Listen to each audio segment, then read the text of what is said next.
ਸਤਿ ਸ਼੍ਰੀ ਅਕਾਲ। ਤੁਸੀਂ ਜੁੜੇ ਹੋਏ ਹੋ ਪੰਜਾਬੀ ਰੇਡੀਓ USA ਦੇ ਨਾਲ ਤੇ ਮੈਂ ਹਾਂ ਪ੍ਰਵੀਨ ਸ਼ਰਮਾ ਲੈ ਕੇ ਹਾਜ਼ਰ ਹਾਂ ਪ੍ਰੋਗਰਾਮ ਖਬਰ ਤੇ ਨਜ਼ਰ। ਖਬਰ ਤੇ ਨਜ਼ਰ ਪ੍ਰੋਗਰਾਮ ਦੇ ਵਿੱਚ ਕੀ ਅਹਿਮ ਤੇ ਕੀ ਖਾਸ ਖਬਰਾਂ ਨੂੰ ਲੈ ਕੇ ਚਰਚਾ ਕਰਨ ਦੇ ਲਈ ਜੁੜ ਚੁੱਕੇ ਨੇ ਪੰਜਾਬ ਤੋਂ ਮਿੰਟੂ ਗੁਰਸਰੀਗਾ ਜੀ। ਮਿੰਟੂ ਜੀ ਸਤਿ ਸ਼੍ਰੀ ਅਕਾਲ, ਸਵਾਗਤ ਹੈ ਜੀ ਪੰਜਾਬੀ ਰੇਡੀਓ USA ਤੇ। ਸ਼ੁਕਰੀਆ ਜੀ ਸਾਰਿਆਂ ਨੂੰ, ਸਤਿ ਸ੍ਰੀ ਅਕਾਲ ਜੀ। ਅੱਗੇ ਵਧਣ ਤੋਂ ਪਹਿਲਾਂ ਧੰਨਵਾਦ ਕਰਦੇ ਚਲੀਏ ਸਪਾਂਸਰਸ ਦਾ ਜਿਹੜੇ ਜ਼ਰੀਆ ਬਣਦੇ ਨੇ ਇਹਨਾਂ ਪ੍ਰੋਗਰਾਮਾਂ ਨੂੰ ਤੁਹਾਡੇ ਤੱਕ ਪਹੁੰਚਾਉਣ ਦੇ ਲਈ। ਖਾਲਸਾ ਇੰਸ਼ੋਰੈਂਸ ਏਜੰਸੀ ਵਾਲੇ, ਜਿਨ੍ਹਾਂ ਦਾ ਤੁਸੀਂ ਹਰ ਤਰੀਕੇ ਦੀ ਇੰਸ਼ੋਰੈਂਸ ਲੈ ਸਕਦੇ ਹੋ। ਇੰਸ਼ੋਰੈਂਸ ਬਾਰੇ ਪਤਾ ਕਰਨ ਦੇ ਲਈ ਇਹਨਾਂ ਦਾ ਨੰਬਰ ਹੈ 408-272-2500। ਇਹ 1992 ਤੋਂ ਲਗਾਤਾਰ ਇੰਸ਼ੋਰੈਂਸ ਬਿਜ਼ਨਸ ਦੇ ਵਿੱਚ ਨੇ ਤੇ ਸ਼ਾਨਦਾਰ ਸੇਵਾਵਾਂ ਦੇ ਰਹੇ ਨੇ ਤੇ ਅਮਰੀਕਾ ਭਰ ਦੇ ਵਿੱਚ ਇੰਸ਼ੋਰੈਂਸ ਕਰਦੇ ਨੇ। ਓਬਾਮਾ ਕੇਅਰ, ਮੈਡੀਕੇਅਰ ਜਾਂ ਫਿਰ ਕਵਰਡ ਕੈਲੀਫੋਰਨੀਆ ਬਾਬਤ ਪਾਲਿਸੀ ਕਰਵਾਉਣ ਦੇ ਲਈ, ਸਲਾਹ ਲੈਣ ਦੇ ਲਈ ਅੱਜ ਹੀ ਕਾਲ ਕਰੋ 408-272-2500 ਤੇ। ਟਰਕੀਅਨ ਇਮੀਗ੍ਰੇਸ਼ਨ ਲਾ ਫਰਮ ਵਾਲੇ ਜੇ ਟਰਕੀਅਨ ਟੋਨੀ ਟਰਕੀਅਨ ਦੇ ਨਾਲ ਤੁਸੀਂ US ਇਮੀਗ੍ਰੇਸ਼ਨ ਬਾਬਤ ਕੋਈ ਵੀ ਸਲਾਹ ਕਰਨੀ, ਕੋਈ ਵੀ ਸਵਾਲ ਪੁੱਛਣਾ ਤੇ ਇਹਨਾਂ ਦਾ ਨੰਬਰ ਹੈ 4159090503। Jaswinder Singh, Nachhattar Kaur Nagra Roswell, Charan Singh Sukhwinder Dhaliwal Arizona, Krishan Dhanota Yuba City, Baljinder Singh Nijjar Woodland, Paramjit Kaurangi Vacaville, Pritpal Singh Sidhu Fresno, ਜੀਐਨ ਲਿਊ ਵਾਲੇ ਟਰੱਕ ਵਾਸ਼ ਕਰਦੇ ਨੇ, ਆਇਲ ਚੇਂਜ ਕਰਦੇ ਨੇ, ਏਅਰ ਬ੍ਰੇਕਾਂ ਦਾ ਕੰਮ ਤਸੱਲੀ ਬਖਸ਼ ਕਰਵਾ ਸਕਦੇ, ਨਵੇਂ ਪੁਰਾਣੇ ਟਾਇਰ ਵੀ ਇਹਨਾਂ ਤੋਂ ਮਿਲਦੇ ਨੇ। ਲੋਕੇਸ਼ਨ ਹੈ ਸੈਂਟਨੇਲਾ ਦੀ। ਨਿਮਾ ਸੋਤਾ ਦੇ ਨਾਲ ਗੱਲ ਕੀਤੀ ਜਾ ਸਕਦੀ ਹੈ 209-277-0113 ਤੇ। ਜੱਸੀ ਗਿੱਲ, ਭੁਪਿੰਦਰ ਸਿੰਘ, ਨਿਰਮਲ ਸਿੰਘ ਸੰਧੂ ਫੈਮਿਲੀ, ਬੇਕਰਸਫੀਲਡ ਤੇ ਐਂਟੀਲਿਪ ਟਰੱਕ ਸਟਾਪ ਵਾਲੇ। ਇਹਨਾਂ ਸਾਰੇ ਹੀ ਸਪਾਂਸਰਸ ਦਾ ਬਹੁਤ-ਬਹੁਤ ਧੰਨਵਾਦ। ਤੇ ਜੇਕਰ ਤੁਸੀਂ ਵੀ ਪੰਜਾਬੀ ਰੇਡੀਓ USA ਦੇ ਇਹਨਾਂ ਪ੍ਰੋਗਰਾਮਾਂ ਨੂੰ ਸਪਾਂਸਰ ਕਰਨਾ ਚਾਹੁੰਦੇ ਹੋ ਤਾਂ ਸਟੂਡੀਓ ਦਾ ਨੰਬਰ ਹੈ 408-272-5200। ਅੱਜ ਦਾ ਇਹ ਖਬਰ ਤੇ ਨਜ਼ਰ ਪ੍ਰੋਗਰਾਮ ਸਾਲ 2024 ਦੀ 29 ਮਾਰਚ ਦਾ ਪ੍ਰੋਗਰਾਮ ਹੈ ਤੇ ਦਿਨ ਅੱਜ ਸ਼ੁੱਕਰਵਾਰ ਹੈ। ਮਿੰਟੂ ਜੀ, ਖਬਰਾਂ ਦੇ ਵੱਲ ਅੱਗੇ। ਮੁਖਤਾਰ ਅੰਸਾਰੀ ਕ੍ਰਾਈਮ ਦੀ ਦੁਨੀਆ ਦਾ, ਕ੍ਰਾਈਮ ਦਾ ਦੂਜਾ ਨਾਂ ਵੀ ਕਹਿ ਸਕਦੇ ਹਾਂ। ਕਿਸੇ ਟਾਈਮ ਤੂਤੀ ਬੋਲਦੀ ਸੀ ਯੂਪੀ ਤੇ ਨਾਲ ਲੱਗਦੇ ਸੂਬਿਆਂ ਦੇ ਵਿੱਚ, ਪੰਜਾਬ ਦੇ ਵਿੱਚ ਵੀ ਖਾਸੀ ਚਰਚਾ ਰਹੀ ਹੈ। ਜ਼ਿੰਦਗੀ ਦਾ ਕਿੱਸਾ ਖਤਮ ਹੋ ਗਿਆ ਜੀ, ਪਰ ਰੌਲਾ ਸ਼ੁਰੂ ਹੋ ਗਿਆ। ਦੇਖੋ ਪ੍ਰਵੀਨ ਜੀ, ਗੱਲ ਇਹ ਆ ਕਿ ਜਿਹੜਾ ਅੰਸਾਰੀ ਹੈ ਨਾ ਜੀ, ਅੰਸਾਰੀ ਦੇ ਕਿੱਸੇ ਤੁਸੀਂ ਬਹੁਤ ਸੁਣੇ ਹੋਣੇ ਆ। ਜਿਹੜਾ ਤੁਹਾਨੂੰ ਮੈਂ ਕਿੱਸਾ ਸੁਣਾਉਣਾ ਸ਼ਾਇਦ ਅਣਛੋਇਆ ਹੋਏਗਾ। ਜੀ, ਅੰਸਾਰੀ ਦੀ ਅਦਾਵਤ ਸੀਗੀ ਯੋਗੀ ਨਾਲ, ਪਰਸਨਲ। ਠੀਕ ਹੈ ਜੀ। ਯੋਗੀ ਆਦਿੱਤਿਆਨਾਥ ਦੇ ਨਾਲ ਮਸਲਾ ਜਿਹੜਾ ਵਿਗੜਿਆ ਸੀਗਾ, ਕਿਉਂਕਿ ਹੁਣ ਜੇ ਆਪਾਂ ਅੰਸਾਰੀ ਦੇ ਜੀਵਨ ਤੇ ਜਾਵਾਂਗੇ ਤੇ ਬੜਾ ਟਾਈਮ ਲੱਗ ਜਾਂਦਾ ਹੈ। ਪਰ ਮੈਂ ਤੁਹਾਨੂੰ ਸੰਖੇਪ ਚ ਦੱਸ ਦਿੰਦਾ ਕਿ ਯੋਗੀ ਆਦਿੱਤਿਆਨਾਥ ਪੰਜਾਬ ਦੀ ਜੇਲ੍ਹ ਚੋਂ, ਪੰਜਾਬ ਦੀ ਸਰਕਾਰ ਦੇ ਹੱਥ ਚੋਂ ਕਿਵੇਂ ਲੈ ਕੇ ਗਿਆ ਸੀ ਅੰਸਾਰੀ, ਜੀ, ਤੇ ਕਿਉਂ ਲੈ ਕੇ ਗਿਆ ਸੀ। ਠੀਕ ਹੈ ਜੀ, ਉਹਨੇ ਕਿਉਂ ਇੰਨੀ ਖਿੱਚ ਕੀਤੀ ਸੀ। ਯੋਗੀ ਆਦਿੱਤਿਆਨਾਥ ਨੇ ਇੱਕ ਵਕੀਲਾਂ ਦੀ ਪੂਰੀ ਟੀਮ ਇਹ ਕਹਿ ਕੇ ਮੈਦਾਨ ਚ ਉਤਾਰ ਦਿੱਤੀ ਸੀ ਕਿ ਚਾਹੇ ਕੁਝ ਵੀ ਹੋ ਜਾਵੇ, ਇਹ ਬੰਦਾ ਯੂਪੀ ਚ ਲਿਆਉਣਾ, ਕਿਉਂਕਿ ਅੰਸਾਰੀ ਨੂੰ ਖੁਰਕ ਗਈ ਸੀਗੀ ਕਿ ਇਸ ਬੰਦੇ ਦਾ ਰਾਜ ਆ ਗਿਆ, ਮੈਨੂੰ ਇਹਨੇ ਛੱਡਣਾ ਨਹੀਂ ਜੀ। ਤਾਂ ਇਹਨੇ ਤਰਲੇ ਮਾਰੇ ਤੇ ਇੱਥੇ ਮਤਲਬ ਕਿ ਇੱਕ ਕਾਂਗਰਸੀ ਲੀਡਰ ਦਾ, ਬਹੁਤ ਵੱਡੇ ਲੀਡਰ ਦਾ ਮੁੰਡਾ, ਤੁਹਾਨੂੰ ਪਤਾ ਹੀ ਹੈ ਉਹ ਕੌਣ ਆ, ਉਹਦੇ ਥਰੂ ਇਹ ਆਇਆ ਸੀ। ਤਾਂ ਸਾਰੇ ਬੰਦੋਬਸਤ ਕੀਤੇ ਗਏ ਸਨ। ਇਵਨ ਦੈਟ ਕਿ ਇਹਦੇ ਮੁੰਡੇ ਨੇ ਰੋਪੜ ਦੇ ਵਿੱਚ ਇੱਕ ਮਕਾਨ ਲੈ ਕੇ ਰੱਖਿਆ ਸੀਗਾ, ਜਿੱਥੋਂ ਕਾਰੋਬਾਰ ਵੀ ਆਪਣਾ ਦੇਖ ਰਿਹਾ ਸੀ। ਜੀ ਜੀ। ਗੱਲ ਇਹ ਸੀਗੀ ਕਿ ਦੋ ਕਾਰਨ ਸੀ ਯੋਗੀ ਆਦਿੱਤਿਆਨਾਥ ਦੇ ਨਾਲ ਟਕਰਾਓ ਦੇ। ਇੱਕ ਤਾਂ ਕ੍ਰਿਸ਼ਨਾਨੰਦ ਰਾਏ ਨੂੰ ਮਾਰਿਆ, MLA, ਜਿਹਨੇ ਮੁਹੰਮਦਾਬਾਦ ਸੀਟ ਖੋਲੀ ਸੀਗੀ ਇਹਨਾਂ ਤੋਂ 2005 ਚ ਜੀ। ਇਹਦੇ ਭਰਾ ਅਫਜ਼ਲ ਅੰਸਾਰੀ ਨੂੰ ਹਰਾ ਦਿੱਤਾ ਸੀ। ਜਦੋਂ ਅਫਜ਼ਲ ਅੰਸਾਰੀ ਨੂੰ ਹਰਾ ਦਿੱਤਾ, ਇਹਨਾਂ ਦੀ ਜਿਹੜੀ ਪਰਿਵਾਰਕ ਸੀਟ ਖੋਈ ਗਈ, ਇਹਦੇ ਪੈਰਾਂ ਥੱਲੇ ਤੇ ਅੱਗ ਮੱਚ ਗਈ ਜੀ। ਤੇ ਉਸ ਤੋਂ ਬਾਅਦ ਇਹਨੇ ਕੀ ਕੀਤਾ, ਇਹ ਕੁਝ ਕੇਸਾਂ 'ਚ ਜ਼ਮਾਨਤ ਤੇ ਸੀਗਾ ਤੇ ਇਹਨੇ ਜ਼ਮਾਨਤ ਸਟਵਾ ਕੇ, ਮਤਲਬ ਕਿ ਬੇਲ ਕੈਂਸਲ ਕਰਵਾ ਕੇ ਆਪਣੇ ਆਪ ਨੂੰ ਤੇ ਜੇਲ੍ਹ 'ਚ ਪਾ ਲਿਆ। ਤੇ ਫਿਰ ਕ੍ਰਿਸ਼ਨਾਨੰਦ ਰਾਏ ਨੂੰ ਉਸ ਵੇਲੇ ਟਾਟਾ ਸੁਮੋ 'ਚ ਘੇਰ ਕੇ ਮਾਰਿਆ, ਜਦੋਂ ਕ੍ਰਿਕਟ ਟੂਰਨਾਮੈਂਟ ਦਾ ਉਦਘਾਟਨ ਕਰਕੇ ਇੱਕ ਐਸੀ ਸੜਕ ਰਾਹੀਂ ਪਰਤ ਰਿਹਾ ਸੀ ਜਿੱਥੋਂ ਗੱਡੀਆਂ ਵਾਪਸ ਨਹੀਂ ਸੀ ਮੋੜੀਆਂ ਜਾਂਦੀਆਂ ਜੀ। AK-47 ਚ ਇੰਨੀਆਂ ਗੋਲੀਆਂ ਨਿਕਲੀਆਂ ਕਿ ਦੱਸਦੇ ਆ ਕਿ 500 ਗੋਲੀਆਂ ਦੇ ਨਿਸ਼ਾਨ ਪਾਏ ਗਏ ਸਨ। ਬਾਕੀ ਪਤਾ ਨਹੀਂ ਕਿੰਨੀਆਂ। 67 ਗੋਲੀਆਂ ਰਾਏ ਦੀ ਬੋਡੀ ਚੋਂ ਨਿਕਲੀਆਂ ਸੀ।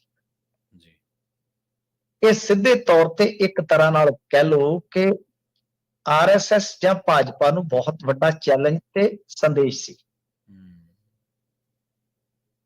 ਯੋਗੀ ਆਦਿੱਤਿਆਨਾਥ ਉਦੋਂ ਤੱਕ ਮੈਂਬਰ ਪਾਰਲੀਮੈਂਟ ਬਣ ਚੁੱਕਾ ਸੀ। ਠੀਕ ਹੈ ਜੀ। ਫਿਰ ਹੋਏ ਮਊ ਦੇ ਵਿੱਚ ਦੰਗੇ, ਤੁਸੀਂ ਪ੍ਰਦੇਸ਼ਾਂ ਦਾ ਨਾਂ ਲਿਆ, ਇਹਨਾਂ ਦਾ ਸਭ ਤੋਂ ਜ਼ਿਆਦਾ ਜਿਹੜਾ ਦਹਿਸ਼ਤ ਦਾ ਰਾਜ ਸੀ ਉਹ ਸੀਗਾ ਜੀ ਪੂਰਵਾਂਚਲ, ਜੀ ਜੀ ਯੂਪੀ ਦਾ ਇੱਕ ਹਿੱਸਾ, ਹਿੱਸਾ, ਹਾਂਜੀ ਹਾਂਜੀ। ਮਤਲਬ ਕਿ ਉੱਥੇ ਜ਼ਿਆਦਾ ਇਹਨਾਂ ਦੀ ਦਹਿਸ਼ਤ ਸੀਗੀ, ਯੂਪੀ ਦਾ ਪੂਰਵਾਂਚਲ ਹਿੱਸੇ 'ਚ। ਯੋਗੀ ਆਦਿੱਤਿਆਨਾਥ ਉਦੋਂ ਤੱਕ ਸਿਰ ਕੱਢਣ ਲੱਗ ਪਿਆ, ਮੌ ਦੇ ਵਿੱਚ ਦੰਗੇ ਹੋ ਗਏ, ਇਹਦਾ ਨਾਂ ਆਇਆ ਅੰਸਾਰੀ ਦਾ। ਹੋਇਆ ਕਿ ਯੋਗੀ ਆਖਿਆ ਕਿ ਮੈਂ ਉਹਦੇ ਗੜ 'ਚ ਜਾਣਾ ਹੀ ਜਾਣਾ, ਇਹਨੇ ਜਿੱਦ ਫੜ ਲਈ। ਇਹ ਮੱਠ ਚੋਂ ਨਿਕਲਿਆ, ਦੋਹਰੀ ਘਾਟ ਇੱਕ ਜਗ੍ਹਾ ਹੈ, ਉੱਥੇ ਯੋਗੀ ਆਦਿੱਤਿਆਨਾਥ ਨੂੰ ਰੋਕ ਦਿੱਤਾ ਗਿਆ ਸੀਗਾ ਕਿ ਗਾਂਹ ਗਿਆ ਤੇ ਕੰਮ ਖਰਾਬ ਹੋ ਜਾਊ। ਅੱਛਾ। ਇਹਨੇ ਬਹੁਤ ਜ਼ਿਆਦਾ ਇਨਸਲਟ ਕੀਤਾ, ਕੌੜਾ ਕੁੱਟ ਭਰ ਕੇ ਵਾਪਸ ਆ ਗਿਆ। ਫਿਰ ਇਹਨੇ ਆਖਿਆ ਕਿ ਮੈਂ ਆਜ਼ਮਗੜੀਆ ਨਹੀਂ, ਕਹਿਣ ਦਾ ਮਤਲਬ ਕਿ ਜਿੱਥੇ ਮੁਸਲਮਾਨਾਂ ਦਾ ਦਬਦਬਾ, ਬਾਹੂਬਲੀਆਂ ਦਾ, ਕਿ ਮੈਂ ਇਸ ਦਹਿਸ਼ਤ ਨੂੰ ਠੱਲ ਪਾਉਣੀ ਆ। ਇਹਨੇ ਰੱਖੀ ਸੀਗੀ DAV ਕਾਲਜ ਗਰਾਊਂਡ ਦੇ ਵਿੱਚ ਰੈਲੀ। ਇੱਕ ਗੱਲ ਹੈ 2008 ਦੀ, ਠੀਕ ਹੈ ਜੀ, ਜਦੋਂ ਇਹਦਾ ਕਾਫਲਾ ਨਿਕਲਿਆ, ਹੋ ਗਿਆ ਸੀ ਹਮਲਾ, ਯੋਗੀ ਆਦਿੱਤਿਆਨਾਥ ਤੇ ਹਮਲਾ ਹੋਇਆ। ਯੋਗੀ ਆਦਿੱਤਿਆਨਾਥ ਬਚ ਗਿਆ। ਹੁਣੇ ਤੁਸੀਂ ਵੀਡੀਓ ਭਾਵੇਂ ਲੱਭ ਲਿਓ, YouTube ਤੋਂ ਲੱਭ ਜਾਓ, ਸਿੱਧਾ ਇੰਨਾ ਲਿਖ ਦਿਓ ਕਿ ਯੋਗੀ ਆਦਿੱਤਿਆਨਾਥ ਕਰਾਏਂਗੇ ਨੂੰ ਲੋਕ ਸਭਾ। ਹਾਂਜੀ ਹਾਂਜੀ ਹਾਂਜੀ ਹਾਂਜੀ, ਬਿਲਕੁਲ। ਉਹ ਹਜ਼ੂਰ ਉਦੋਂ ਬਾਅਦ ਦੀ ਵੀਡੀਓ ਹੈ। ਜਿਹੜਾ ਹਮਲਾ ਹੋਇਆ ਉਹਦੇ ਪਿੱਛੇ ਯੋਗੀ ਆਦਿੱਤਿਆਨਾਥ ਨੇ ਸਮਝਿਆ ਕਿ ਇਹ ਅੰਸਾਰੀ ਨੇ ਕਰਵਾਇਆ ਹੈ। ਠੀਕ ਹੈ। ਬਸ ਇਹ ਦੋ ਵੱਡੇ ਕਾਰਨ ਸਨ। ਇੱਕ, ਇਹਨਾਂ ਦਾ ਬੰਦਾ ਮਾਰਿਆ ਸੀ, ਦੂਜਾ ਮਾਰਿਆ ਮੁਸਲਮਾਨ ਨੇ, ਤੀਜਾ ਯੋਗੀ ਆਦਿੱਤਿਆਨਾਥ ਨੂੰ ਕਿਸੇ ਸਮੇਂ ਇਹਨਾਂ ਨੇ ਵਾਣੋ ਵਾਣੀ ਕੀਤਾ, ਜਦੋਂ ਇਹਨਾਂ ਦਾ ਟਾਈਮ ਸੀ, ਕਿਉਂਕਿ ਇਹਨਾਂ ਦੀ ਯਾਤਵਾ ਦੇ ਨਾਲ ਵੀ ਸੈਟਿੰਗ, ਮਾਇਆਵਤੀ ਨਾਲ ਵੀ ਸੈਟਿੰਗ, ਤੇ ਆਪ ਦਾ ਬਈ ਸਾਮਰਾਜ ਤੇ ਏਡਾ ਸੀ। 567 ਕਰੋੜ ਦੀ ਪ੍ਰਾਪਰਟੀ ਹੁਣ ਤੱਕ ਅਟੈਚ ਹੋਈ ਹੈ ਜਾਂ ਬੁਲਡੋਜ਼ ਕਰ ਦਿੱਤੀ ਗਈ ਹੈ। 567 ਕਰੋੜ ਦੀ। ਜੀ, ਸੋਚ ਕੇ ਵੇਖ ਲਓ ਕਿੰਨੇ ਪਿੰਡਾਂ ਦੀ ਜਾਇਦਾਦ ਇਕੱਠੀ ਕਰ ਸਕਦੇ ਹੋ ਤੁਸੀਂ। ਤਾਂ ਗੱਲ ਇਹ ਆ ਕਿ ਯੋਗੀ ਆਦਿੱਤਿਆਨਾਥ ਲੈ ਗਿਆ ਖਿੱਚ ਕੇ ਇੱਥੋਂ, ਫਿਰ ਪੰਜਾਬ ਸਰਕਾਰ ਦੇ ਹੱਥਾਂ ਚੋਂ ਖੋ ਕੇ ਉੱਥੇ ਇਹਨੂੰ ਬੰਦ ਕੀਤਾ ਸੀ ਬਾਂਦਾ ਜੇਲ੍ਹ 'ਚ। ਬਾਂਦਾ ਜੇਲ੍ਹ ਦੇ ਵਿੱਚ ਇਹਨੂੰ ਸਮੱਸਿਆ ਹੋਈ ਆ ਕਬਜ਼ ਦੀ। ਪਰ ਗੱਲ ਇਹ ਆ ਕਿ ਇਹਨੇ 17 ਤਰੀਕ ਨੂੰ ਜੋ MP MLA ਕੋਰਟ ਆ, ਉਹਦੇ ਵਿੱਚ ਖੁਦ ਜਾ ਕੇ ਕਿਹਾ ਸੀ ਕਿ ਮੈਨੂੰ ਸਲੋ ਪੋਇਜ਼ਨ ਦਿੱਤਾ ਗਿਆ। ਅੱਛਾ। 17 ਤਰੀਕ ਨੂੰ ਇਹ ਵੀਲ ਚੇਅਰ ਤੇ ਆਇਆ ਤੇ ਬੁਰੀ ਹਾਲਤ ਦੇ ਵਿੱਚ ਸੀ, ਬੁਰੀ ਹਾਲਤ। ਅੱਜ ਇਹਦੀ ਲਾਸਟ ਕਾਲ ਜਿਹੜੀ ਆਪਦੇ ਮੁੰਡੇ ਨਾਲ ਗੱਲਬਾਤ ਕੀਤੀ ਹੈ, ਉਹ ਵੀ ਵਾਇਰਲ ਹੋਈ। ਬੁਰਾ ਹਾਲ ਹੈ, ਕਹਿੰਦਾ ਸਰੀਰ, ਨਾ ਮੈਂ ਬੈਠ ਸਕਦਾ, ਨਾ ਮੈਂ ਉੱਠ ਸਕਦਾ, ਖਤਮ ਹੈ ਕਹਾਣੀ। ਇਹ ਕਹਿ ਰਿਹਾ ਸਰੀਰ ਚਲੇ ਜਾਂਦੇ ਆ, ਰੂਹ ਇੱਥੇ ਰਹਿ ਜਾਂਦੀ ਹੈ। ਮਤਲਬ ਉਹਨੂੰ ਆਪਣੀ ਮੌਤ ਦਿਖਾਈ ਦੇ ਰਹੀ ਸੀ। ਅੱਛਾ, ਇਲਾਜ ਦੇ ਨਾਂ ਤੇ ਕੀ ਹੋਇਆ ਕਿ ਡਾਕਟਰਾਂ ਦਾ ਪੈਨਲ ਬਣਿਆ ਕੋਰਟ ਦੀ ਹਦਾਇਤ ਤੋਂ ਬਾਅਦ, ਤੇ ਫਿਰ ਉਸ ਤੋਂ ਬਾਅਦ ਗੱਲ ਇਹ ਹੈ ਕਿ ਇਹਨੂੰ ਮੈਡੀਕਲ ਕਾਲਜ 'ਚ ਭੇਜਿਆ ਗਿਆ। ਮੈਡੀਕਲ ਕਾਲਜ 'ਚੋਂ ਵਾਪਸ ਜੇਲ੍ਹ 'ਚ ਭੇਜ ਦਿੱਤਾ ਗਿਆ। ਜਦੋਂ ਇੰਨੀ ਕ੍ਰਿਟੀਕਲ ਹਾਲਤ ਹੋਵੇ, ਉਹਨਾਂ ਨੇ ਕਿਉਂ ਜੇਲ੍ਹ 'ਚ ਭੇਜਿਆ ਵੀ ਤੁਸੀਂ ਇੱਕ ਸਵਾਲ ਰੱਖ ਸਕਦੇ ਹੋ। ਉਸ ਤੋਂ ਬਾਅਦ ਫਿਰ ਇਹਨੂੰ ਉਲਟੀਆਂ ਸ਼ੁਰੂ ਹੁੰਦੀਆਂ, ਉਸ ਤੋਂ ਬਾਅਦ ਇਹਨੂੰ ਖੜਿਆ ਜਾਂਦਾ ਤੇ ਫਿਰ ਇਹਦਾ ਦੇਹਾਂਤ ਹੋ ਜਾਂਦਾ। ਡਾਕਟਰ ਇਹਨੂੰ ਡੈਡ ਡਿਕਲੇਅਰ ਕਰ ਦਿੰਦੇ ਆ, ਕਹਿੰਦੇ ਆ ਕਿ ਦਿਲ ਦਾ ਦੌਰਾ ਪੈਣ ਕਾਰਨ ਮੌਤ ਹੋਈ ਆ। ਪੋਸਟਮਾਰਟਮ ਹੋ ਚੁੱਕਾ ਜੀ। ਘਰ ਦੇ ਇਹਦੇ ਕਹਿੰਦੇ ਸੀਗੇ ਕਿ ਏਮਸ ਦੇ ਵਿੱਚ ਪੋਸਟਮਾਰਟਮ ਹੋਣਾ ਚਾਹੀਦਾ, ਪਰ ਪੋਸਟਮਾਰਟਮ ਜਿਹੜਾ ਹੈ ਉਹ ਬਾਂਦਾ ਦੇ ਵਿੱਚ ਹੀ ਹੋਇਆ, ਤੇ ਜਿਹਦੇ 'ਚ ਦੱਸਦੇ ਆ ਮੁੱਢਲੇ ਤੌਰ ਤੇ ਕਿ ਹਾਰਟ ਅਟੈਕ ਹੀ ਇੱਕ ਵਜ੍ਹਾ ਆ ਰਿਹਾ। ਹੁਣ ਅੱਗੇ ਕੀ ਹੁੰਦਾ ਕੀ ਨਹੀਂ ਹੁੰਦਾ ਇਹ ਮੈਨੂੰ ਪਤਾ ਨਹੀਂ, ਪਰ ਤੁਸੀਂ ਸ਼ੁਰੂ 'ਚ ਕਿਹਾ ਕਿ ਅੰਸਾਰੀ ਕਹਿ ਲਓ ਕਿ ਕ੍ਰਾਈਮ ਦਾ ਇੱਕ ਦੂਜਾ ਨਾਮ ਸੀਗਾ। ਬਿਲਕੁਲ, ਨਾਮ ਜਿੱਡਾ ਮਰਜ਼ੀ ਹੋਵੇ ਨਾ, ਜਦੋਂ ਹਸ਼ਰ ਆਉਂਦੇ ਆ, ਹਸ਼ਰ ਨਹੀਂ ਵੇਂਦੇ। ਕਿਸੇ ਨੇ ਕਿਹਾ ਹੋਏ ਨਾਮਵਰ, ਹੋਏ ਨਾਮਵਰ, ਬੇਨਿਸ਼ਾਨ कैसे कैसे, जमीन खा गई आसमां कैसे कैसे। बिल्कुल बिल्कुल, सपुर्दे खाक हो जाएगा, नामवर सीगा। पर जो पूर्वांचल च इन्हां ने कीता, कोई छप्पड़ नहीं छड्डिया, कोई टोबा नहीं छड्डिया, मतलब कि घट इन्हां ने भी नहीं कीती। पर 2005-6 ਤੋਂ ਬਾਜੀ ਪਲਟਣੀ ਸ਼ੁਰੂ ਹੋਈ, ਤਾਂ ਹੁਣ ਇਹਨਾਂ ਦੇ ਨਾਲ ਵੀ ਘਟ ਨਹੀਂ ਹੋਈ। ਮਸਲਾ ਇੱਥੇ ਜਾ ਕੇ ਖੜ ਜਾਂਦਾ। ਜੀ ਜੀ। ਤੇ ਗੱਲ ਕਰੀਏ ਸ਼ੀਤਲ ਅੰਗੁਰਾਲ ਦੀ, ਕਹਿੰਦੇ ਇਹਦੇ ਤੇ ਕੇਸ ਦਰਜ ਕਰਨ ਦੀ ਤਿਆਰੀ, ਉਹ ਤਾਂ ਨਵੇਂ ਭਾਜਪਾ ਹੀ ਬਣੇ ਨੇ ਜੀ। ਨਹੀਂ, ਭਾਜਪਾ ਪੁਰਾਣੇ ਤੇ ਵੀ ਸੀ, ਉਹ ਹੈਗਾ ਹੀ ਸੀਗਾ। ਹੈਗੇ ਉਹ ਤੇ ਥੋੜਾ ਚਿਰ ਏਦਾਂ ਕਹਿ ਸਕਦੇ ਹੋ ਕਿ ਥੋੜਾ ਚਿਰ ਉਹ ਆਪੀਆ ਬਣਿਆ ਰਿਹਾ ਝਾੜੂ ਵਾਲਾ। ਆਇਆ ਉਹ ਤਾਂ ਤੇ ਭਾਜਪਾ ਚ ਸੀ। ਹੈ ਤਾਂ ਉਹ ਜਿਵੇਂ ਇੱਕ ਫਿਲਮ ਆਈ ਸੀ ਫਿਰ ਵੀ ਦਿਲ ਹੈ ਹਿੰਦੁਸਤਾਨੀ, ਭਾਜਪਾ ਵਾਲੇ ਕਿਤੇ ਵੀ ਚਲੇ ਜਾਣ ਉਹ ਕਹਿੰਦੇ ਫਿਰ ਵੀ ਦਿਲ ਹੈ ਸੰਗੀ। ਤਾਂ ਗੱਲ ਇਹ ਹੈ ਕਿ ਸ਼ੀਤਲ ਅੰਗੁਰਾਲ ਦੀ ਇੱਕ ਫੋਟੋ ਜਿਹੜੀ ਆ ਉਹ ਵਾਇਰਲ ਹੋ ਰਹੀ ਆ। ਪਿਛਲੇ ਦਿਨੀ ਇੱਕ ਇੱਥੇ ਡਰੱਗ ਰੈਕਟ ਜਿਹੜਾ ਬੇਪਰਦ ਹੋਇਆ ਸੀਗਾ, ਜਿਹਦੇ ਵਿੱਚ ਇਹ ਸੀਗਾ ਕਿ ਕੋਰੀਅਰ ਰਾਹੀਂ ਬਾਹਰਲੇ ਮੁਲਕਾਂ ਨੂੰ ਫੀਮ ਵਗੈਰਾ ਭੇਜੀ ਜਾਂਦੀ ਸੀ, ਡਰੱਗ ਭੇਜਿਆ ਜਾ ਰਿਹਾ ਸੀਗਾ। ਤਾਂ ਜਿਹੜਾ ਮੁੱਖ ਇਸ ਮਾਮਲੇ ਦੇ ਵਿੱਚ ਮੁਲਜ਼ਮ ਨਾਮਜ਼ਦ ਆ, ਤਾਂ ਉਹਦੇ 'ਚ ਹੁਣ ਦੱਸਦੇ ਆ ਕਿ ਜਦੋਂ ਤਸਵੀਰ 'ਚ ਦੇਖਿਆ ਤਾਂ ਜਲੰਧਰ ਸਿਟੀ ਪੁਲਿਸ ਵੱਲੋਂ ਪੰਜਾਬ ਸਰਕਾਰ ਨੂੰ ਇੱਕ ਰਿਪੋਰਟ ਲਿਖ ਕੇ ਭੇਜੀ ਗਈ ਹੈ, ਜਿਹਦੇ ਵਿੱਚ ਪੁਲਿਸ ਨੇ ਦਾਅਵਾ ਕੀਤਾ ਕਿ ਜਲੰਧਰ ਦੇ ਜਿਹੜੇ ਉਹ ਕੁਰੀਅਰ ਕੰਪਨੀ ਦੇ ਜ਼ਰੀਏ ਫੀਮ ਦੀ ਸਪਲਾਈ ਕਰਨ ਵਾਲੇ ਬੰਦੇ ਆ, ਉਹਨਾਂ ਦੇ ਵਿੱਚ ਕਿਤੇ ਨਾ ਕਿਤੇ ਕਥਿਤ ਤੌਰ ਤੇ ਉਹਨਾਂ ਦੇ ਲਿੰਕ ਆ।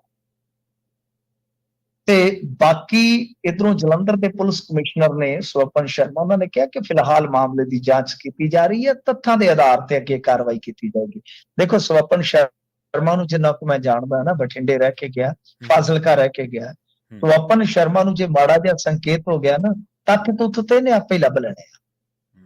ਤੱਥ ਤੁੱਥ ਤੇ, ਕਿਉਂਕਿ ਸਰਕਾਰਾਂ ਦਾ ਬਹੁਤ ਵਫਾਦਾਰ ਆ ਜੀ, ਤੱਥ ਤੁੱਥ ਤੇ ਇਹਨੇ ਇਕੱਠੇ ਕਰ ਲੈਣੇ ਆ। ਇਹ ਉਹੀ ਕਹਿ ਲਓ ਪੁਲਿਸ ਅਫਸਰ ਜਿਹਦੇ ਤੇ ਮਜੀਠੀਆ ਹੋ ਰਹੀ ਜਾਂ ਹੋਰ ਆਪੋਜੀਸ਼ਨ ਦੇ ਲੀਡਰ ਕਈ ਵਾਰ ਸਵਾਲ ਚੁੱਕ ਚੁੱਕੇ ਆ। ਤਾਂ ਖੈਰ, ਇਹਦੇ ਤੇ ਸ਼ੀਤਲ ਅੰਗੁਰਾਲ ਕਹਿੰਦਾ ਹੈ ਕਿ ਦੇਖੋ ਗੱਲ ਇਹ ਆ ਕਿ ਸਾਰੇ ਦੋਸ਼ ਬੇਬੁਨਿਆਦ ਨੇ। ਗੱਲ ਇਹ ਆ ਕਿ 2022 ਦੇ ਵਿੱਚ ਵਿਧਾਨ ਸਭਾ ਇਲੈਕਸ਼ਨਾਂ 'ਚ ਮਣੀ ਨੇ, ਜੋ ਇਹਦਾ ਕਿੰਗ ਪਿਨ ਹੈ, ਕਿ ਮੇਰੀ ਇਮਦਾਦ ਜ਼ਰੂਰ ਕੀਤੀ, ਉਸ ਤੋਂ ਬਾਅਦ ਉਹ ਤੇ ਵਿਦੇਸ਼ ਚਲਾ ਗਿਆ ਤੇ ਮੇਰੇ ਨਾਲ ਕੋਈ ਸੰਪਰਕ ਨਹੀਂ। ਉਹ ਬਾਹਰ ਜਾ ਕੇ ਹੁਣ ਕੀ ਕਰਦਾ ਹੈ ਕੀ ਨਹੀਂ ਕਰਦਾ, ਭਾਈ ਮੈਨੂੰ ਕੀ ਪਤਾ। ਪਰ ਗੱਲ ਇਹ ਆ ਕਿ ਉਹ ਵਿਦੇਸ਼ ਦੇ ਵਿੱਚ ਬੈਠਾ ਕੀ ਕਰ ਰਿਹਾ ਉਹਦਾ ਤੇ ਪਤਾ ਨਹੀਂ ਅੰਗੁਰਾਲ ਭਾਈ ਜੀ। ਪਰ ਇੱਥੋਂ ਜਿਹੜੀ ਕੋਰੀਅਰ ਦੇ ਰਾਹੀਂ ਫੀਮ ਭੇਜੀ ਜਾ ਰਹੀ ਸੀਗੀ ਨਾ, ਇਹ ਗੇਮ ਬਹੁਤ ਵੱਡੀ ਆ, ਇਹ ਗੇਮ ਬਹੁਤ ਵੱਡੀ ਆ। ਤੇ ਜੇ ਇਹਦੇ 'ਚ ਮੰਨ ਲਓ ABC ਕਿਸੇ ਦਾ ਵੀ ਸੂਖਦਾਰ ਦਾ ਲਿੰਕ ਆਇਆ, ਤੇ ਖਾਸ ਤੌਰ ਤੇ ਜਿਹੜਾ ਝਾੜੂ ਵਾਲਿਆਂ ਦੀ ਅੱਖ ਦੇ ਵਿੱਚ ਰੜਕਦਾ ਹੋਇਆ, ਉਹਨੂੰ ਛੱਡਣਾ ਨਹੀਂ, ਉਹਦੇ ਵਾਸਤੇ ਕਸੂਤਾ ਯੱਬ ਪੈ ਜਾਊਗਾ। ਬਾਕੀ ਹੁਣ ਤੁਹਾਡੇ ਸਾਹਮਣੇ ਆ ਇੱਕ ਨਾ ਗੁਰਬਾਣੀ ਦਾ ਬਹੁਤ ਸੁੰਦਰ ਫਰਮਾਨ ਆ ਜੀ, ਉਗਰ ਗਿਆ ਜੈਸਾ ਖੋਟਾ ਟਬੂਆ ਨਦਰ ਸਰਾ ਪਾਇਆ। ਬੜਾ ਮਤਲਬ ਕਿ ਸ਼ਾਨਦਾਰ ਅਰਥ ਹੈ ਇਹਦਾ, ਕਿ ਜਿਵੇਂ ਸਰਾਫ ਨੂੰ, ਪਾਰਖੂ ਨਜ਼ਰ ਨੂੰ ਜਿਹੜਾ ਨਾ ਬਹੁਤ ਜਲਦੀ ਖੋਟਾ ਸਿੱਕਾ ਜਿਹੜਾ ਨਜ਼ਰ ਆ ਜਾਂਦਾ ਹੈ, ਤਿਵੇਂ ਬੰਦੇ ਦਾ ਜਿਹੜਾ ਕਰੈਕਟਰ ਹੈ ਨਾ, ਉਹਦੀ ਪਰਖ ਔਗਣ ਕਰਵਾ ਦੇ। ਤਾਂ ਗੱਲ ਇਹ ਹੈ ਕਿ ਇਹ ਦੋਹਾਂ ਧਿਰਾਂ ਦੀ ਹੀ ਪਰਖ ਹੋ ਗਈ ਜੀ, ਕਿ ਜੇ ਤੇ ਸ਼ੀਤਲ ਅੰਗੁਰਾਲ ਤੁਹਾਡੇ ਨਾਲ ਟਿਕਿਆ ਰਹਿੰਦਾ ਤੇ ਫਿਰ ਤੇ ਮਣੀ ਹੁਰਾਂ ਨਾਲ ਤਸਵੀਰਾਂ ਵੀ ਕੱਟੀਆਂ ਜਾਣੀਆਂ ਸੀ। ਤੇ ਅੱਜ ਸਾਡੀ ਟੀਮ ਨੇ ਅੱਜ ਗੱਲ ਕੀਤੀ ਸੀ ਕੰਗ ਹੋਰਾਂ ਨਾਲ ਇਸ ਵਿਸ਼ੇ ਤੇ, ਕਿ ਅੰਗੁਰਾਲ ਇਹ ਕਹਿ ਰਿਹਾ ਕਿ ਜਿਹੜਾ ਆਪਰੇਸ਼ਨ ਲੋਟਸ ਹੋਇਆ, ਉਹਦੀ ਸਾਰੀ ਸਕ੍ਰਿਪਟ ਜਿਹੜੀ ਹੈ ਉਹ ਮਾਨ ਦੀ ਰਿਹਾਇਸ਼ ਤੇ ਰਚੀ ਗਈ। ਗੱਲ ਇਹ ਹੈ ਕਿ ਕੰਗ ਸਾਹਿਬ ਕਹਿੰਦੇ ਕਿ ਇਹ ਅੱਠੇ ਅੱਠ ਮਾਰੀ ਜਾਂਦਾ, ਇਹ ਦਬਾਅ ਪਾ ਰਿਹਾ ਸੀ ਸਰਕਾਰ ਤੇ ਕਿ ਮੇਰੇ ਕੇਸ ਬਰੀ ਕਰਾਓ। ਇਹ ਮੋੜਵਾਂ ਸਵਾਲ ਇਹ ਬਣਦਾ ਹੈ ਕਿ ਜਿਹੜਾ ਬੰਦਾ ਤੁਹਾਨੂੰ ਆ ਕੇ ਬਲੈਕਮੇਲ ਕਰ ਰਿਹਾ ਸੀਗਾ, ਜੇ ਉਹ ਬੰਦਾ ਪਾਰਟੀ 'ਚ ਸ਼ਾਮਲ ਹੀ ਨਾ ਕਰਵਾਉਂਦੇ, ਉਦੋਂ ਹੀ ਉਹਦਾ ਕਰੈਕਟਰ ਚੈੱਕ ਕੀਤਾ ਹੁੰਦਾ, ਉਦੋਂ ਹੀ ਉਹਦੇ ਤੇ ਕੇਸ ਜਿਹੜੇ ਦਰਜ ਹੋਏ ਸੀ, ਨਵੇਂ ਤਾਂ ਹੋਏ ਨਹੀਂ ਸੀ ਜੀ ਜੀ, ਨਵੇਂ ਤਾਂ ਹੋਏ ਨਹੀਂ ਸੀ, ਬਲਕਿ ਤੁਸੀਂ ਇਹ ਪੋਚੇ ਮਾਰਦੇ ਰਹੇ ਜੀ, ਝਾੜੂ ਵਾਲੇ ਪੋਚੇ ਮਾਰਦੇ ਰਹੇ ਕਿ ਜੀ ਇਹ ਕੇਸ ਜਿਹੜੇ ਜੂਏ ਦਾ ਕੇਸ ਆ ਜਾਂ ਕਿਡਨੈਪਿੰਗ ਦਾ, ਇਹ ਤੇ ਬਦਲਾਖੋਰੀ ਹੋਈ ਹੈ। ਅੱਜ ਹੁਣ ਤੁਸੀਂ ਉਹਨਾਂ ਕੇਸਾਂ ਨੂੰ ਵੀ ਲੈ ਰਹੇ ਹੋ ਜੀ, ਉਹਦੇ ਤੇ ਤਾਂ ਕੇਸ ਸੀ ਫਲਾਂ, ਯਾਨੀ ਇੱਕ ਤਾਂ ਰਾਜਨੀਤੀ ਦਾ ਕਰੈਕਟਰ ਇਸ ਧਿਰ ਦਾ ਵੀ ਸਾਹਮਣੇ ਆ ਗਿਆ, ਦੂਜਾ ਸ਼ੀਤਲ ਅੰਗੁਰਾਲ ਦਾ। ਸ਼ੀਤਲ ਅੰਗੁਰਾਲ ਦਾ ਤੁਸੀਂ ਦੇਖ ਹੀ ਗਿਆ, ਦਲ ਬਦਲੀ, ਇਸ ਤੋਂ ਇਲਾਵਾ ਹੁਣ ਕਥਿਤ ਤੌਰ ਤੇ ਆਹ ਚੀਜ਼, ਕੇਸ ਅੱਗੇ ਰਜਿਸਟਰਡ ਨੇ ਜਿਹੜੇ ਕਿ ਵਿੱਚੋਂ ਬਰੀ ਹੋ ਗਏ। ਮਤਲਬ ਕਿ ਇਹ ਚੀਜ਼ਾਂ ਜਿਹੜੀਆਂ ਨੇ ਉਹ ਲੋਕਾਂ ਨੂੰ ਦਿਖਾਉਂਦੀਆਂ ਪਈਆਂ, ਕਿਆ ਦੇਖ ਲਓ। ਜੀ ਕਿ ਸੱਚਾਈ ਕੀ ਆ। ਤਾਂ ਖੈਰ ਅੱਜ ਰੋਡ ਸ਼ੋ ਸ਼ੁਰੂ ਹੋ ਗਿਆ ਜਲੰਧਰ ਦੇ ਵਿੱਚ। ਰੋਡ ਸ਼ੋ ਜਦੋਂ ਸ਼ੁਰੂ ਹੋਏ ਆ ਹੂੰ ਤੇ ਉਹਦੇ ਵਿੱਚ ਆਮ ਆਦਮੀ ਪਾਰਟੀ ਵਾਲੇ ਵੀ ਆ ਗਏ ਗਦਾਰ ਗਦਾਰ ਕਹਿਣ, ਹੂੰ ਤੇ ਉਧਰੋਂ ਭਾਜਪਾ ਵਾਲੇ ਵੀ ਹੁਣ ਤੁਹਾਨੂੰ ਪਤਾ ਪੂਰਾ ਦਮਖਮ ਲਾ ਰਹੇ ਆ, ਨਾਲ ਉਹਨਾਂ ਨੇ ਵੀ ਬਰੋਬਰ ਨਾਅਰੇਬਾਜ਼ੀ ਚੱਕਤੀ, ਚੱਕ ਲੋ ਹੋ ਗਈ ਬਸ। ਜੀ ਤੇ ਮਿੰਟੂ ਜੀ ਗੱਲ ਕਰੀਏ ਮਾਨ ਸਾਹਿਬ ਦੀ ਕਿਲਾ ਮਜ਼ਬੂਤ ਕਰਨ ਦੇ ਲਈ ਹੁਣ ਯਤਨਸ਼ੀਲ ਹੋਣਗੇ ਮਾਨ ਸਾਹਿਬ? ਦੇਖੋ ਗੱਲ ਇਹ ਆ ਕਿ ਕਿਲਾ ਤੇ ਮਜ਼ਬੂਤ ਕਰਨਾ ਪਵੇਗਾ ਨਾ। ਜੇ ਕਿਲਾ ਮਜ਼ਬੂਤ ਨਹੀਂ ਰਹੇਗਾ ਤੇ ਮਾਨ ਸਾਹਿਬ ਮਜਬੂਰ ਹੋ ਜਾਏਗਾ ਕਿੱਧਰ ਨੂੰ ਜਾਣ ਵਾਸਤੇ। ਉਹ ਚਲੋ ਦੱਸ ਦਿਆਂਗੇ ਜਦੋਂ ਵੇਲਾ ਆਏਗਾ। ਤਾਂ ਗੱਲ ਇਹ ਆ ਕਿ ਇਹ ਸਭ ਕੁਝ ਕਰਨਾ ਪੈਣਾ। ਇਹ ਜਿਹੜੇ ਮਣਕੇ ਆ ਇਹ ਤੇ ਧਾਗੇ 'ਚ ਪਰੋ ਕੇ ਰੱਖਣੇ ਪੈਣੇ ਆ। ਜੇ ਮਣਕੇ ਖਿੰਡ ਗਏ, ਉਹ ਦੀਪਕ ਢਿੱਲੋਂ ਦੀ ਕੈਸਟ ਆਈ ਸੀ, ਮਣਕੇ ਟੁੱਟਦੇ ਜਾਂਦੇ ਆ, ਸ਼ਾਇਦ ਕੁਝ ਇਸ ਤਰ੍ਹਾਂ ਦਾ ਗਾਣਾ ਸੀਗਾ ਉਹਦੇ 'ਚ। ਤਾਂ ਗੱਲ ਇਹ ਆ ਕਿ ਮਣਕੇ ਟੁੱਟਦੇ ਜਾਂਦੇ ਆ, ਤਾਂ ਮਣਕੇ ਜੇ ਇਹਨਾਂ ਦੇ ਹੱਥਾਂ 'ਚੋਂ ਛੁੱਟਦੇ ਗਏ ਤੇ ਫਿਰ ਇਹ ਜਿਹੜਾ ਮਾਨ ਸਾਹਿਬ ਦਾ ਹੈ ਨਾ ਰੁਤਬਾ ਮਰਾਤਬਾ ਇਨਾਮੋ ਇਕਰਾਮ ਵਗੈਰਾ ਜੋ ਵੀ ਹੈ ਇਹਨਾਂ ਦੇ ਕੋਲ, ਇਹ ਬਹੁਤੀ ਦੇਰ ਨਹੀਂ ਹੋਣਾ। ਇਹ ਗੱਲ ਮੇਰੀ ਤੁਸੀਂ ਨੋਟ ਕਰ ਲਓ ਜੀ। ਸੋ ਇਸ ਵਾਸਤੇ ਹੁਣ ਦੇਖੋ ਉਹਨਾਂ ਦੇ ਘਰ ਖੁਸ਼ੀ ਆਈ ਆ ਤੇ ਉਹ ਚਲੋ ਉਧਰ ਵੀ ਰੁੱਝੇ ਸੀ। ਹੁਣ 31 ਨੂੰ ਹੈਗਾ ਇਕੱਠ ਦਿੱਲੀ 'ਚ, ਦਿਨ ਤੇ ਸੰਨੇ ਰਹਿ ਗਿਆ ਇੱਕ। ਪਹਿਲਾ ਇਮਤਿਹਾਨ ਤੇ ਉਹ ਹੋਏਗਾ, ਦੂਜਾ ਉਸ ਤੋਂ ਬਾਅਦ ਅਪ੍ਰੈਲ ਚੜ ਜਾਏਗਾ। ਤੇ ਇਹਨਾਂ ਨੇ ਹੁਣ ਯਤਨ ਕਰਨਾ ਹੈ ਕਿ ਕਿਸੇ ਨਾ ਕਿਸੇ ਤਰੀਕੇ ਦੇ ਨਾਲ ਬਈ ਕਿਲੇਬੰਦੀ ਜਿਹੜੀ ਉਹ ਮਜ਼ਬੂਤ ਕੀਤੀ ਜਾਵੇ। ਮਤਲਬ ਇਹ ਸਾਫ਼ ਆ ਕਿ 31 ਵਾਲੀ ਰੈਲੀ ਤੋਂ ਬਾਅਦ ਭਗਵੰਤ ਮਾਨ ਸਾਰੇ ਐਮਐਲਏਸ ਨੂੰ ਅੱਡ-ਅੱਡ ਮੀਟਿੰਗਾਂ ਦੇ ਜ਼ਰੀਏ ਮਿਲਣ ਜਾ ਰਹੇ ਹਨ। ਮਤਲਬ ਇੱਕ ਤੇ ਇਹ ਆ ਕਿ ਉਹਨਾਂ ਨੂੰ ਸੰਗਠਿਤ ਕੀਤਾ ਜਾਵੇ, ਉਹਨਾਂ ਨੂੰ ਮਜ਼ਬੂਤ ਕੀਤਾ ਜਾਵੇ ਕਿ ਆਪੋ ਆਪਣੇ ਹਲਕੇ 'ਚ ਉਤਰੋ। ਤੇ ਦੂਜੀ ਗੱਲ ਇਹ ਆ ਕਿ ਬਈ ਤੁਹਾਨੂੰ ਕਿਸੇ ਗੱਲ ਦੀ ਤੋਟ ਨਹੀਂ ਆਉਣ ਦਿੰਦੇ, ਤੁਸੀਂ ਅੱਗੇ ਵਧੋ। ਹੁਣ ਮਸਲਾ ਇਹ ਆ ਕਿ ਇਹ ਜਿਹੜੇ ਐਮਐਲਏ ਆ, ਕਿਉਂਕਿ ਹੁਣ ਬਹੁਤਾ ਕੁਝ ਸਰਕਾਰ ਦੇ ਵੀ ਨਹੀਂ ਸਕਦੀ, ਹਲਕਿਆਂ 'ਚ ਜਾਊਗੇ ਤੇ ਹੈ ਉਹ ਤਦੇ ਹੀ ਆ ਨਾ ਕਿ ਇਹਨਾਂ ਦੇ ਨਾਲ ਜੇ ਰਹਿੰਦੇ ਨੇ ਦਿਲੋਂ, ਤੇ ਜੇ ਵਫਾਦਾਰੀਆਂ ਹੀ ਬਦਲ ਗਈਆਂ ਤਾਂ ਫਿਰ ਤੁਹਾਨੂੰ ਪਤਾ ਹੀ ਆ। ਸੋ ਇਸ ਕਰਕੇ ਦੋਹਰੀ ਚੀਜ਼ ਹੋਏਗੀ ਕਿ ਇਲੈਕਸ਼ਨ 'ਚ ਰਿਜ਼ਲਟ ਤੇ ਕੱਢਣਾ ਹੀ ਕੱਢਣਾ ਹੈ। ਮਾਨ ਸਾਹਿਬ ਵਾਸਤੇ ਦੋਹਰਾ ਇਮਤਿਹਾਨ ਹੈ ਕਿ ਰਿਜ਼ਲਟ ਤਾਂ ਦਿਓਗੇ ਕਿਉਂਕਿ ਜਿਹੜਾ ਪਾਠਕ ਆ ਨਾ, ਇਹਨਾਂ ਦੀਆਂ ਜਿਹੜੀਆਂ ਮੀਟਿੰਗਾਂ ਨੇ, ਇਹਨਾਂ ਬਾਰੇ ਜੋ ਚਰਚਾਵਾਂ ਚੱਲਦੀਆਂ ਰਹਿੰਦੀਆਂ ਨੇ ਸਾਡੇ ਕੋਲ, ਉਹ ਇਹ ਆ ਕਿ ਜੇ ਉਹ ਤੁਹਾਨੂੰ ਕਿਤੇ ਆਡੀਓ ਲੱਭ ਜਾਵੇ ਨਾ ਕੋਈ ਰਿਕਾਰਡ ਕਰਕੇ, ਕਿਉਂਕਿ ਰਿਕਾਰਡਿੰਗ ਹੋਣ ਨਹੀਂ ਦਿੰਦੇ, ਤੇ ਤੁਸੀਂ ਸੁਣ ਕੇ ਆਪਣੇ ਆਪ ਤੇ ਖਫਾ ਹੋ ਜਾਓਗੇ ਕਿ ਸਾਡੇ ਯਾਰ ਲੋਕ ਇਹਨਾਂ ਬੰਦਿਆਂ ਦੇ ਥੱਲੇ ਇੰਨਾ ਲੱਗੇ ਪਏ ਆ। ਇੱਕ ਆਡੀਓ ਵਾਇਰਲ ਹੋਈ ਸੀਗੀ, ਕਥਿਤ ਸੀਗੀ, ਤਾਂ ਉਹਦੇ 'ਚ ਸਾਫ਼ ਨਜ਼ਰ ਆਉਂਦਾ ਹੈ ਜੀ। ਤਾਂ ਮਤਲਬ ਕਿ ਇੱਕ ਤੇ ਇਹ ਆ ਕਿ ਰਿਜ਼ਲਟ ਕੱਢਣਾ, ਦੂਸਰਾ ਇਹ ਕਿ ਤੁਸੀਂ ਆਪਣੇ ਸੰਗਠਨ ਨੂੰ ਸੰਗਠਿਤ ਰੱਖਣਾ ਜੀ। ਤੇ ਜੇ ਤੁਹਾਡੇ ਸੰਗਠਨ ਦੇ ਵਿੱਚੋਂ ਇਸੇ ਤਰ੍ਹਾਂ ਹੀ ਬੰਦੇ ਜਾਂਦੇ ਰਹੇ ਤਾਂ ਮੈਂ ਜਿਵੇਂ ਕਿਹਾ ਕਿ ਇਹ ਮਾਨ ਸਾਹਿਬ ਤੇ ਹੀ ਗੱਲ ਆਉਂਦੀ। ਬਾਕੀ ਹੁਣ ਦੇਖੋ ਇਹਨਾਂ ਨੂੰ ਵੀ ਆਪਣੇ ਆਪ ਨੂੰ ਥੋੜਾ ਸੰਭਾਲਣਾ ਪਏਗਾ, ਥੋੜਾ ਮਤਲਬ ਕਿ ਸਹੀ ਕਰਨਾ ਪਵੇਗਾ। ਤੇ ਜੇ ਉਹੀ ਹਾਲਤ ਰਹੀ ਇਹਨਾਂ ਦੀ ਡੰਗ ਟਪਾਊ ਰਾਜਨੀਤੀ, ਉਹ ਜਿਵੇਂ ਕਹਿੰਦੇ ਹੁੰਦੇ ਨਾ, ਉਹ ਬੂੜੀ ਖੋਤੀ ਤੇ ਉਹ ਰਾਮ ਦਿਆਲ, ਤੇ ਜੇ ਕਹਾਣੀ ਉੱਥੇ ਖਲੋਤੀ ਰਹੀ ਨਾ, ਕੁਝ ਨਹੀਂ ਸੰਵਰਨਾ ਇਹਨਾਂ ਦਾ, ਵਿਗੜੇਗਾ। ਜੋ ਸੰਵਰਨਾ ਸੀ, ਜੋ ਹਾਸਲ ਹੋਣਾ ਸੀ, ਉਹ ਹੋ ਗਿਆ। ਹੁਣ ਵਿਗਾੜ ਹੀ ਪੈਣੇ, ਖਿਲਾਰੇ ਹੀ ਪੈਣੇ ਆ, ਜੇਕਰ ਇਹਨਾਂ ਨੇ ਆਪਣੀਆਂ ਗਲਤੀਆਂ ਨੂੰ ਸਮਝਿਆ ਨਾ, ਸੁਧਾਰਿਆ। ਤੇ ਵਾਟਰ ਕੈਨਨ ਵਾਲੇ ਨਵਦੀਪ ਸਿੰਘ ਜਲਬੇੜਾ ਨੂੰ ਗ੍ਰਿਫਤਾਰ ਕਰ ਲਿਆ ਜੀ। ਦੇਖੋ ਨਵਦੀਪ ਸਿੰਘ ਦਾ ਜਿਹੜਾ ਮਸਲਾ ਹੈ ਨਾ ਉੱਥੇ, ਕਿਉਂਕਿ ਤੁਹਾਨੂੰ ਪਤਾ ਸ਼ੁਭਕਰਨ ਸਿੰਘ ਦੀਆਂ ਅਸਥੀਆਂ ਦੀ ਉਹ ਯਾਤਰਾ ਕਢਾ ਰਹੇ ਸੀਗੇ, ਤੇ ਇਹਨੂੰ ਉਸ ਤੋਂ ਪਹਿਲਾਂ ਠੀਕ ਕਹਿ ਲਓ ਕਿ ਇੱਕ ਦਿਨ ਪਹਿਲਾਂ ਜਦੋਂ ਇਲਾਕੇ 'ਚ ਨਾਰਾਇਣਗੜ੍ਹ ਇਲਾਕੇ 'ਚ ਜਾਣੀ ਸੀ ਯਾਤਰਾ, ਤਾਂ ਉਸ ਵੇਲੇ ਇਹਨੂੰ ਮੋਹਾਲੀ 'ਚੋਂ ਚੱਕਿਆ, ਦੱਸਦੇ ਅੰਬਾਲਾ ਪੁਲਿਸ ਨੇ। ਤਾਂ ਇਹਦੇ 'ਚ ਕੀ ਹੈ ਕਿ ਕੇਸ ਜਿਹੜਾ ਦਰਜ ਕੀਤਾ ਗਿਆ 307 ਦਾ। ਮੈਂ ਹਰਿਆਣੇ ਦੇ ਇੱਕ ਰਿਪੋਰਟਰ ਨਾਲ ਗੱਲ ਕੀਤੀ ਸੀ, ਉਹ ਦੱਸ ਰਹੇ ਸਨ ਕਿ 307 ਦੇ ਮੁਕੱਦਮੇ 'ਚ ਨਾਮਜ਼ਦ ਕਰ ਲਿਆ ਗਿਆ ਇਹਨੂੰ ਜੀ, ਤੇ ਕੋਰਟ ਦੇ ਵਿੱਚ ਵੀ ਪੇਸ਼ ਕੀਤਾ। ਪਰ ਕੋਰਟ 'ਚ ਮੈਂ ਦੇਖ ਰਿਹਾ ਸੀ ਕੁਝ ਫੁਟੇਜ ਇੱਕ ਚੈਨਲ ਤੇ ਚੱਲ ਰਹੇ ਸਨ, ਇਹਨੂੰ ਤੇ ਇਉਂ ਚੱਕਿਆ ਗਿਆ ਤੇ ਇਉਂ ਪੇਸ਼ ਕੀਤਾ ਗਿਆ ਜਿਵੇਂ ਅੱਤਵਾਦੀ ਹੁੰਦਾ। ਹੂੰ ਅੱਛਾ, ਫਿਰ ਇਸ ਤੋਂ ਇਲਾਵਾ ਜਾ ਕੇ ਜਿਹੜਾ ਰਿਮਾਂਡ ਪੇਪਰ ਇਹਨਾਂ ਨੇ ਦਿੱਤਾ ਹੈ, ਉਹ ਵੀ ਬੜਾ ਇੰਟਰਸਟਿੰਗ ਹੈ।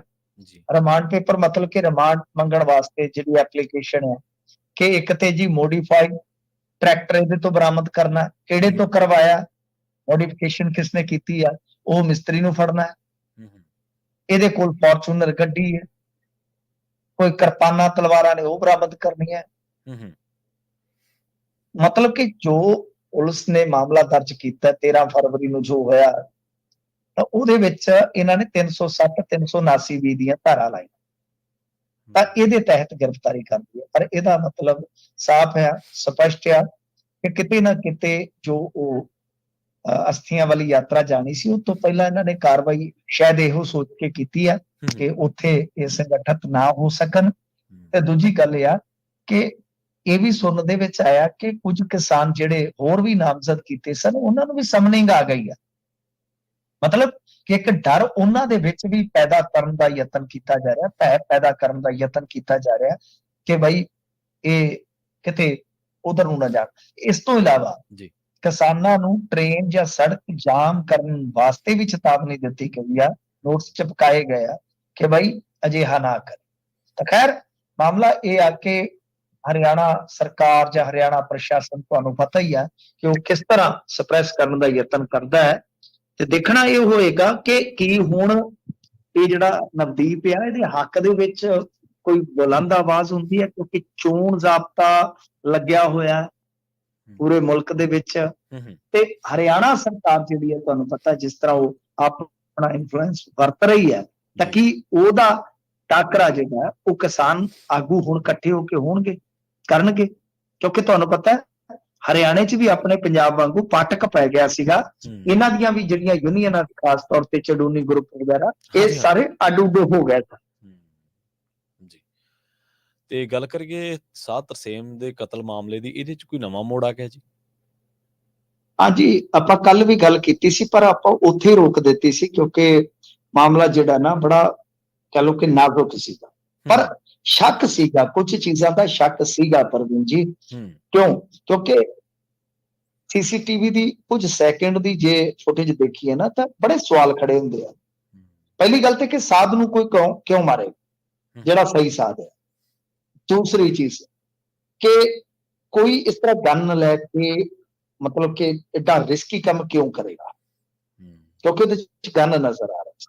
ਹੁਣ ਪਤਾ ਲੱਗਿਆ ਕਥਿਤ ਤੌਰ ਤੇ ਕਿ ਉਹ AK ਸੀਰੀਜ਼ ਦਾ ਹਥਿਆਰ ਹੈ ਕੋਈ, ਇਹ ਦੱਸਿਆ ਜਾ ਰਿਹਾ, ਇਹ ਚਰਚਾਵਾਂ। ਪਰ ਹੁਣ ਜਿਹੜੀ ਗੱਲ ਨਿਕਲ ਕੇ ਆ ਰਹੀ ਆ, ਇੱਕ ਪੋਸਟ ਜਿਹੜੀ ਹੈ ਨਾ, ਉਹ ਪਾਈ ਆ ਹਰਭਜੀਤ ਸਿੰਘ ਮੀਆਂਵਿੰਡ ਨੇ ਕਿ ਮੈਂ ਮਾਰਿਆ, ਤੇ ਉਹਨੇ ਇੱਕ ਕਾਰਨ ਵੀ ਦੱਸਿਆ। ਅਸਲ ਦੇ ਵਿੱਚ ਇਹ ਜਿਹੜਾ ਹੈਗਾ ਸੀਗਾ ਤਰਸੇਮ ਸਿੰਘ, ਇਹਦੀ ਨਾ ਕਾਫੀ ਮਤਲਬ ਕਿ ਉੱਠਣੀ ਬੈਠਣੀ ਸੀਗੀ। ਤੇ ਤਰਾਈ ਇਲਾਕੇ ਦੇ ਵਿੱਚ ਸਾਰੇ ਜਾਣਦੇ ਆ, ਤਰਸੇਮ ਸਿੰਘ ਦਾ ਚੰਗਾ ਹੋੜ ਸੀ, ਚੰਗਾ ਰੁਤਬਾ। ਠੀਕ ਹੈ ਜੀ। ਇਸ ਬੰਦੇ ਦੀ ਇੱਕ ਯਾਨੀ ਸਾਧ ਦੀ ਜਿਹੜੀ ਘਟੀਆ ਕਰਤੂਤ ਸੀ, ਉਹ ਇਹ ਸੀ ਕਿ ਇਹਨੇ ਪਿੱਛੇ ਜੇ ਧਾਮੀ ਨੂੰ ਸੱਦਿਆ ਸੀ, ਤੁਹਾਨੂੰ ਹੁਣ ਯਾਦ ਆ ਜਾਏਗਾ, ਕੱਲ ਮੈਨੂੰ ਵੀ ਯਾਦ ਨਹੀਂ, ਮੈਨੂੰ ਵੀ ਨਹੀਂ ਸੀ ਪਤਾ। ਪੁਸ਼ਕਰ ਧਾਮੀ ਨੂੰ ਸੱਦਿਆ ਸੀ, ਚਾਂਦੀ ਦਾ ਮੁਕਟ ਦਿੱਤਾ ਸੀਗਾ, ਤੇ ਉਸ ਤੋਂ ਬਾਅਦ ਉੱਥੇ ਕੁੜੀਆਂ ਦਾ ਡਾਂਸ ਕਰਵਾਇਆ। ਹਾਂਜੀ, ਗੁਰਦੁਆਰਾ ਸਾਹਿਬ। ਇਹਦੇ ਵਿੱਚ ਹੋਇਆ ਕੀ ਸੀ ਕਿ ਗਾਂ ਫਿਰ ਗਿਆਨੀ ਹਰਪ੍ਰੀਤ ਸਿੰਘ ਸੀ ਸ਼ਾਇਦ, ਕਿਉਂਕਿ 3 ਕੁ ਸਾਲ ਹੋ ਗਏ ਨੇ, ਇਹਨਾਂ ਨੇ ਤਨਖਾਹ ਲਾ ਦਿੱਤੀ ਸੀ। ਪਹਿਲੀ ਗੱਲ ਤੇ ਹੈ ਕਿ ਇਸ ਤਰ੍ਹਾਂ ਦੇ ਜਿਹੜੇ ਕੀਤੇ ਜਾਂਦੇ ਨੇ ਕੰਮ, ਕਾਰੇ ਕੀਤੇ ਜਾਂਦੇ ਨੇ, ਜਦੋਂ ਵੀ ਇਸ ਤਰ੍ਹਾਂ ਦਾ ਕੋਈ ਮਾਮਲਾ ਨਿਬੇੜਨਾ, ਘੱਟੋ ਘੱਟ ਤੁਸੀਂ ਆਪਦੀ ਕੌਮ ਨੂੰ ਭਰੋਸੇ 'ਚ ਤਾਂ ਲਵੋ ਨਾ। ਜੋ ਪੋਸਟ ਦੇ ਵਿੱਚ ਜ਼ਿੰਮੇਵਾਰੀ ਲਈ ਆ ਕਥਿਤ ਤੌਰ ਤੇ, ਉਹਦੇ ਵਿੱਚ ਇਸ ਘਟਨਾ ਦਾ ਜ਼ਿਕਰ ਹੈ, ਤਾਂ ਫਿਰ ਇੱਧਰ ਨੂੰ ਨਿਗਾਹ ਜਾਂਦੀ ਕਿ ਵਾਕਿਆ ਉਸ ਵੇਲੇ ਇਹ ਵਿਵਾਦ ਬਹੁਤ ਵਧੀਆ। ਤੇ ਜੇ ਮਤਲਬ ਕਿ ਤੁਸੀਂ ਸਾਰਿਆਂ ਨੂੰ ਭਰੋਸੇ 'ਚ ਲੈ ਕੇ ਮਾਫੀ ਦੇਵੋ ਤੇ ਇਹੋ ਜਿਹੀਆਂ ਚੀਜ਼ਾਂ ਹੋਣ ਨਾ। ਹੁਣ ਉੱਥੋਂ ਗੱਲ ਕੀਤੀ ਮੈਂ, ਇੱਕ ਕਾਫੀ ਸਿੱਖਾਂ ਦੇ ਮਤਲਬ ਕਿ ਨਵਾਇਆ ਬੰਦੇ ਨੇ ਤਰਾਈ ਦੇ ਵਿੱਚ, ਉਹਨਾਂ ਨੇ ਤਾਂ ਬੜੀਆਂ ਗੱਲਾਂ ਦੱਸੀਆਂ। ਉਹ ਕਹਿੰਦੇ ਕਿ ਜਦੋਂ ਮੁੰਡੇ ਇੱਧਰੋਂ ਇਹਨਾਂ ਨੇ ਮਾਰਨੇ ਸ਼ੁਰੂ ਕੀਤੇ, ਪੁਲਿਸ ਵਾਲਿਆਂ ਨੇ ਖਾੜਕੂਵਾਦ 'ਚ ਜਿਹੜੇ ਭਗੌੜੇ ਸਨ, ਤਰਾਈ ਦੇ ਇਲਾਕੇ 'ਚ ਗਏ, ਉੱਥੇ ਵੀ ਉਹਨਾਂ ਨੂੰ ਫੜ ਫੜ ਕੇ ਮਾਰਿਆ ਗਿਆ। ਉਹਦੇ ਵਿੱਚ ਵੀ ਇਸ ਸਾਧ ਦਾ ਕਿਤੇ ਨਾ ਕਿਤੇ ਕਥਿਤ ਤੌਰ ਤੇ ਇੱਕ ਰੋਲ ਰਿਹਾ ਹੈ। ਤਾਂ ਮਤਲਬ ਕਿ ਇਹ ਚੀਜ਼ਾਂ ਜੁੜਦੀਆਂ ਨੇ।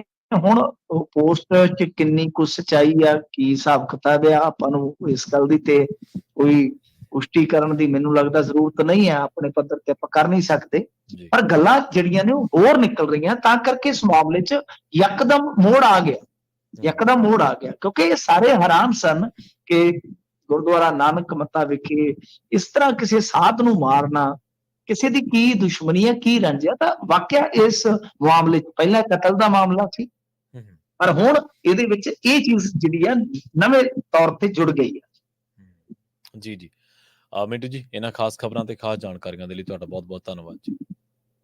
ਜੀ ਸ਼ੁਕਰੀਆ ਜੀ, ਪ੍ਰੋਗਰਾਮ ਖਬਰ ਤੇ ਨਜ਼ਰ ਨੂੰ ਆਪਾਂ ਇੱਥੇ ਹੀ ਸਮਾਪਤ ਕਰਾਂਗੇ। ਤੁਹਾਡਾ ਸਾਰਿਆਂ ਦਾ ਵੀ ਬਹੁਤ ਧੰਨਵਾਦ। ਸਤਿ ਸ਼੍ਰੀ ਅਕਾਲ। ਜੁੜੇ ਰਹੋ ਪੰਜਾਬੀ ਰੇਡੀਓ USA ਦੇ ਨਾਲ।